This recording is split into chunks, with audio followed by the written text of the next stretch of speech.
കെപിസിസിയുടെ ആഹ്വാനപ്രകാരം പുളിങ്ങോം മണ്ഡലം കോൺഗ്രസ് കമ്മിറ്റിയുടെ ആഭിമുഖ്യത്തിൽ പുളിങ്ങോം വില്ലേജ് ഓഫീസ് ധർണ നടത്തി.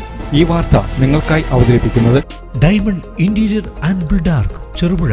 കെപിസിസിയുടെ ആഹ്വാനപ്രകാരം പുളിങ്ങോം മണ്ഡലം കോൺഗ്രസ് കമ്മിറ്റിയുടെ ആഭിമുഖ്യത്തിൽ നികുതിക്കൊള്ള അവസാനിപ്പിക്കുക, സംസ്ഥാന ബജറ്റിലെ ജനദ്രോഹ നിർദ്ദേശങ്ങൾക്കും ഭൂനികുതി 50% വർദ്ധിപ്പിച്ചതിനുമെതിരെ പുളിങ്ങോം വില്ലേജ് ഓഫീസ് ധർണ നടത്തി.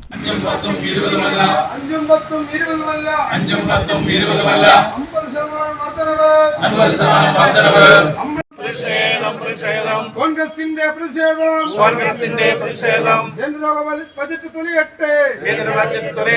ഇന്നീ സമരം സൂചന മാത്രം.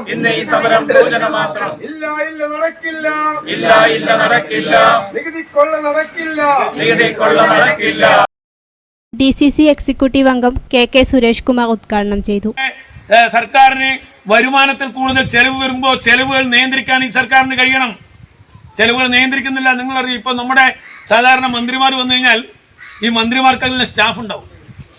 ആ മന്ത്രിമാരുടെ സ്റ്റാഫിൽ 25ഓളം അംഗങ്ങൾ സ്റ്റാഫുകാർ രാഷ്ട്രീയ പാർട്ടിയിൽപ്പെട്ടവരെ അപ്പം എടുക്കുന്നതാണ്. ഈ ഗവൺമെൻറ് വന്നപ്പോൾ നടത്തിയ ഏറ്റവും വലിയ തട്ടിപ്പ് എന്താണെന്നറിയോ? ഈ ഗവൺമെൻറ് വന്നപ്പോൾ 2 കൊല്ലം ഒരു സ്റ്റാഫിനെ എടുക്കും. 2 കൊല്ലം കഴിഞ്ഞാൽ ആ സ്റ്റാഫിനെ മാറ്റും. എന്താ കാരണം? 2 കൊല്ലം കഴിഞ്ഞാൽ ഈ സ്റ്റാഫിന് പെൻഷൻ കിട്ടും. ഇപ്പോൾ നമ്മുടെ നാട്ടിൽ തന്നെ VPP മുസ്തഫ കാസർഗോഡിലെ CPM-ന്റെ നേതാവാണ്. ആ VPP മുസ്തഫ കഴിഞ്ഞ വീണ ജോർജിൻ്റെ പ്രൈവറ്റ് സെക്രട്ടറി ആയിരുന്നു. VPP മുസ്തഫക്ക് എത്രയാ ശമ്പളം എന്നറിയോ? 1.5 ലക്ഷം VPP മുസ്തഫയുടെ ഒരു മാസത്തെ ശമ്പളം. 2 കൊല്ലം കഴിഞ്ഞപ്പോൾ VPP മുസ്തഫയെ മാറ്റി. അതിന് പകരം മറ്റൊരാൾ വന്നു. CPM-ന്റെ തന്നെ ഏരിയ തലത്തിലുള്ള നേതാവ് വന്നു. നിശ്ചയിക്കുന്നു. UDF പറഞ്ഞിരുന്നു. UDF പറഞ്ഞ കാര്യങ്ങൾ ഇതിനു മുമ്പ് എല്ലാ കാര്യങ്ങളും നടപ്പാക്കിയിട്ടുണ്ട്. ചികിത്സാ രംഗത്ത്, ആരോഗ്യരംഗത്ത് എന്തെങ്കിലും ഒരു പദ്ധതി ഇതിലുണ്ടോ? ഇപ്പോൾ കാരുണ്യയിൽ 750 കോടി വെച്ചു. 750 കോടി കൊടുക്കാനുണ്ട്. പല സർക്കാർ ആശുപത്രികൾക്കും കടം കൊടുക്കാനുണ്ട്. ലൈഫ് മിഷൻ്റെ 500 കോടി കഴിഞ്ഞ കൊല്ലം വെച്ചു. നിങ്ങൾ ഈ ബഡ്ജറ്റിൽ പൈസ വെച്ചു എന്ന് പറഞ്ഞാൽ ഇപ്പോൾ നമ്മുടെ മുളപ്പുറ പാലം, ആ മുളപ്പുറ പാലത്തിന് ഒരു കൊല്ലം മുമ്പേ മുളപ്പുറ പാലത്തിൻ്റെ നമ്മുടെ പാലത്തിൻ്റെ അവിടെ വലിയ ബോർഡ് വെച്ചു ആളുകൾ. അവിടുത്തെ പള്ളി കമ്മിറ്റിയുടെ നേതൃത്വത്തിൽ ബോർഡ് വെച്ചു. എന്താ വെക്കാൻ കാരണം? ബഡ്ജറ്റിൽ ടോക്കൺ വെച്ചു. മുളപ്പുറ പാലത്തിന് ഇത്ര കോടി പണം വെച്ചു. നീതിയുടെ കാര്യം നിയമസഭയിൽ ഏറ്റവും നന്നായിട്ട് പഠിച്ചവതരിപ്പിക്കുന്ന ഒരു നിയമസഭാ സാമാജികനാണ് നമ്മുടെ പ്രതിപക്ഷ നേതാവ്. അദ്ദേഹം പറഞ്ഞു 10 രൂപ 20 രൂപയാക്കി എന്ന് പറഞ്ഞാൽ 100 രൂപ അടക്കുന്നവർ 200 അടക്കണം, 500 രൂപ അടക്കുന്നവർ 1000 അടക്കണം, 1000 അടക്കുന്നവർ 2000 അടക്കണം. അങ്ങനെ ഇരട്ടി വർധനമാണ് നടത്തിയിരിക്കുന്നത്. നമ്മുടെ മലയോര മേഖലയിൽ നിങ്ങൾക്കറിയാം, പല കർഷകരുടെയും സ്ഥലം 5-10 ഏക്കർ സ്ഥലം ഉണ്ടാവും. ആ സ്ഥലത്തൊന്നും ഇപ്പോൾ ഒരു വരുമാനവും കിട്ടുന്നില്ല. കാർഷിക മേഖല തകർന്നിരിക്കുന്നു. നമ്മുടെ കാലാവസ്ഥാ വ്യതിയാനവും അതൊക്കെ കണക്കിലെടുത്ത് കാർഷിക മേഖല തകർന്നിരിക്കുന്ന ഈ അവസരത്തിൽ 5-10 ഏക്കറുള്ള മലയോര കർഷകർ അവരുടെ ആ സ്ഥലത്തിന് കൃത്യമായ നികുതി അവരുടെ മേടിക്കും. ഇരട്ടി നികുതി അടക്കുന്ന സ്ഥിതിയിലേക്കാണ് പോകുന്നത്. ഇതൊക്കെ വളരെ ബുദ്ധിപൂർവമാണ്. മണ്ഡലം പ്രസിഡന്റ് മനോജ് വടക്കൽ അധ്യക്ഷത വഹിച്ചു. ഇന്നിവിടെ സൂചിപ്പിച്ചതുപോലെ കേരളത്തിലെ എല്ലാ മണ്ഡലം ആസ്ഥാനങ്ങളിലെയും വില്ലേജ് ഓഫീസുകളിൽ KPCCയുടെ നിർദ്ദേശാനുസരണം ഇന്ന് ഇതുപോലെയുള്ള ധർണാ സമരം നടത്തുകയാണ്. ആ സമരത്തിൻ്റെ ഉദ്ദേശ ലക്ഷ്യങ്ങൾ, സമരത്തിലേക്ക് കോൺഗ്രസിനെ നയിച്ചത് എന്താണെന്നുള്ളത് നമുക്കൊക്കെ അറിയാം.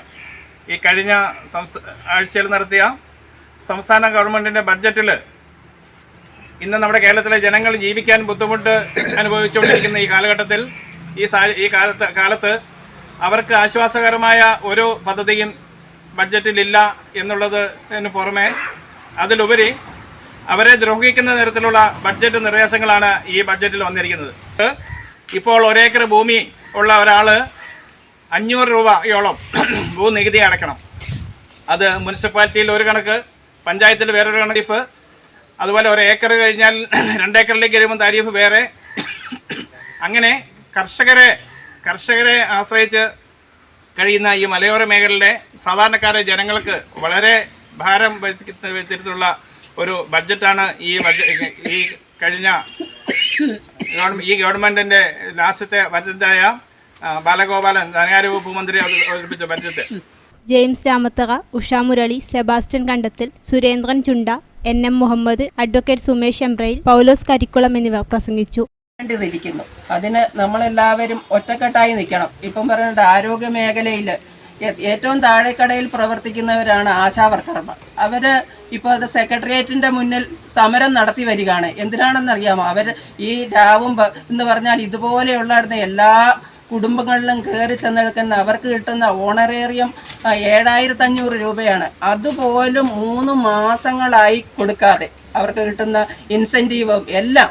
അപ്പോൾ അത്രയും ആരോഗ്യ മേഖലയിൽ താഴെത്തട്ടിൽ പണിയെടുക്കുന്ന സാധാരണക്കാരായ സ്ത്രീജനങ്ങളെ ഇതുപോലെ അവർക്ക് അതുകൊണ്ട് ഉപജീവനം കഴിയുന്നവരാണ്. ഒരു സ്ത്രീപക്ഷ സർക്കാരാണ് എന്ന് പറയുമ്പോഴും സ്ത്രീകൾക്കും കുട്ടികൾക്കും ഇവിടെ എന്താ സുരക്ഷിതത്വമാണുള്ളത്? നമ്മൾക്കൊക്കെ അറിയാം. കുഞ്ഞു കുട്ടികൾക്ക് പോലും ഇപ്പോൾ ഒരു അരക്ഷിതാവസ്ഥയാണ്. ഈ നികുതി ഒരു 20 സെൻറ്റ് സ്ഥലം നികുതി നേരത്തെ ഉണ്ടായിരുന്ന 40 രൂപ 81 പൈസ അതിന് ഒറ്റയടിക്ക് ഇപ്പോൾ 60 രൂപ 62 രൂപയോളം എത്തിയിരിക്കുകയാണ്. ഏകദേശം 50%. അതേപോലെ 1 സെൻറ്റും 2 സെൻറ്റും കേരളത്തിലെ ജനങ്ങളെക്കുറിച്ച് നമുക്കറിയാം. എല്ലാവരും സാധാരണക്കാരാണ്. സാധാരണക്കാർ അത്യാവശ്യം സാധാരണക്കാർക്ക് വേണ്ടി രൂപീകരിച്ച ഗവൺമെൻറ്റാണ്. സാധാരണക്കാരുടെ എപ്പോഴും സാധാരണക്കാരുടെയും പാവങ്ങളുടെയും കാര്യം പറയുന്ന ഗവൺമെൻറ്റാണ് ഇങ്ങനെയൊരു ജനദ്രോഹം ചെയ്തിരിക്കുന്നത്. നമുക്കറിയാം എല്ലാ ഭാഗത്തും നികുതി. ഇപ്പോൾ നമ്മൾ സ്കൂട്ടറുകാരന് ആദ്യം നമ്മൾ സ്കൂട്ടർ വാങ്ങിക്കുമ്പോൾ റോഡ് ടാക്സ് നമ്മൾ കൊടുക്കുന്നുണ്ട്. അതിനുശേഷം നമ്മൾ പെട്രോൾ അടിക്കുമ്പോൾ കേരളത്തിന് നികുതി വേറെ വരുന്നുണ്ട്. അതിനുശേഷം 2 രൂപ സെസ് വരുന്നുണ്ട്. ഇനി വേറൊരു പുതിയ ഇതുകൂടി യൂസർ ഫീ എന്ന നിലയിൽ ജായിസ് കണ്ടത്തിൽ, തങ്കച്ചൻ മുണ്ടമറ്റം, ദീപ ഭാസ്കരൻ, ബിനോ ചിറ്റാറ്റിൽ, ജോസ് തെക്കൽ, അപ്പച്ചൻ നിരപ്പേൽ, സജി പൊടിമറ്റത്തിൽ, ശശി ശ്രീവിലാസം എന്നിവർ നേതൃത്വം നൽകി.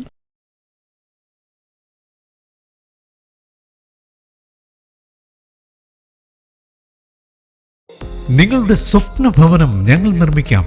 മികച്ച നിലവാരത്തിൽ നിങ്ങളുടെ ബഡ്ജറ്റിനനുസരിച്ച് ഡയമണ്ട് ഇന്റീരിയർ ആൻഡ് ബിൽഡാർക്കിലൂടെ interior and exterior designing, construction, interior വർക്കുകൾ, പ്ലാൻ, എസ്റ്റിമേഷൻ, സൂപ്പർവിഷൻ, ഡോക്യുമെന്റേഷൻ, ആധുനിക നിർമ്മാണ രീതികളും വർഷങ്ങളുടെ പരിചയസമ്പത്തും 100% വിശ്വസ്തയോടെ ചെയ്തു നൽകുന്നു. Diamond interior and Buildark, Cherupuzha. 9400557109.